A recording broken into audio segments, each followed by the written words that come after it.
Je vous propose de prendre l'exemple ici du manuel d'histoire développé par Le Quintrec. Donc on va rentrer dans le manuel de seconde et on va prendre un chapitre, par exemple l'affirmation de l'État dans le Royaume de France.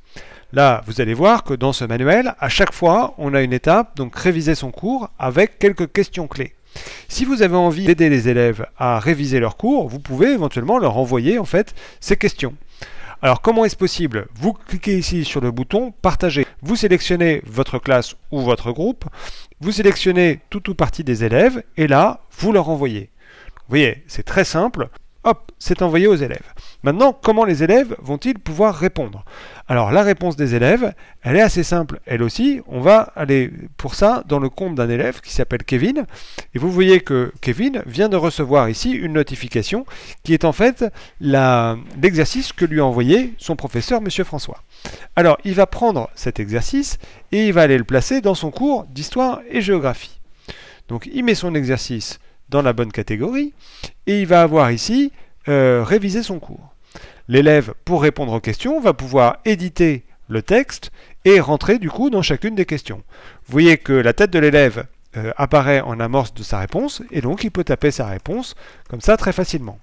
On peut comme ça répondre à toutes les questions qui sont posées dans le manuel. Voilà. Donc, si l'élève est satisfait de ses réponses, il va pouvoir les renvoyer aussi facilement que ça à son professeur. Et du coup, le professeur recevra son exercice rempli. Maintenant, l'élève peut répondre soit sur son ordinateur, mais il peut aussi répondre par d'autres moyens. Si par exemple, l'élève a l'habitude de travailler plutôt sur une feuille volante, ou plutôt de s'enregistrer ou des choses comme ça, il va pouvoir répondre avec un téléphone mobile ou une tablette. On va aller pour ça dans le compte de l'élève, donc on retrouve ici le compte de notre ami Kevin. Vous voyez que là, on a le dossier d'histoire géo et que tout en haut, ici, on retrouve l'exercice.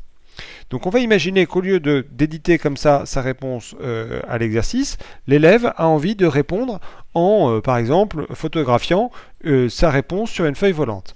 Pour ça, comment il va faire? Il va cliquer sur le bouton plus ici, qui va lui permettre en fait d'accéder aux fonctionnalités de l'appareil.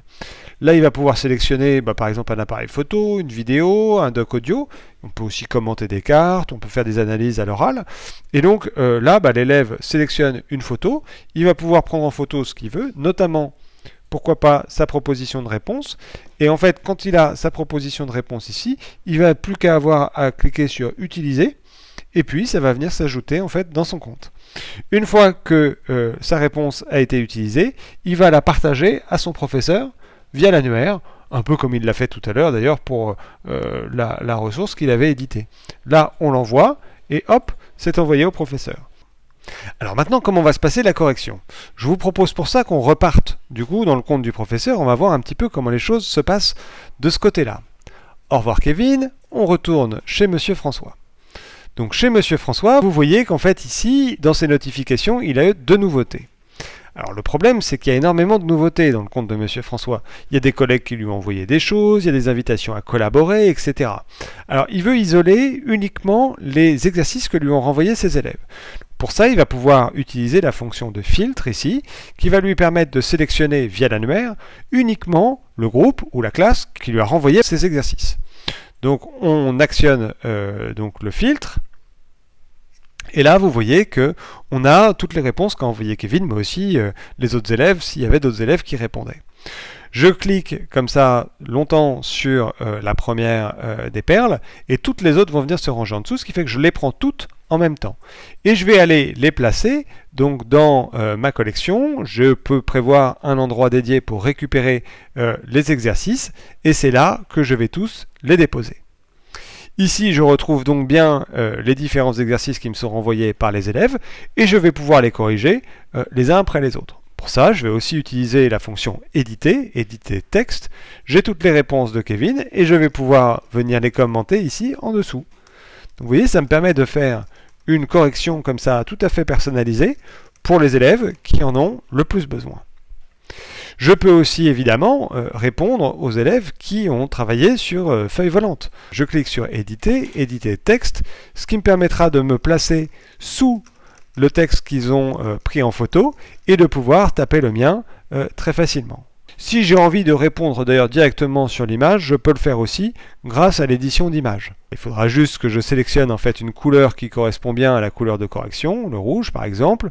Je peux sélectionner en fait un petit texte et vous voyez, je pourrais taper mon texte sur l'image que m'a renvoyé l'élève. C'est très simple, je peux corriger un peu comme je veux. Généralement le plus courant c'est quand même éditer texte et après je le renvoie à l'élève pour qu'il puisse du coup consulter la correction très facilement. Évidemment, généralement quand vous avez beaucoup d'élèves, ce que vous préférez faire c'est un corrigé pour tout le monde que vous éditez vous-même et que vous renvoyez après à tous les élèves.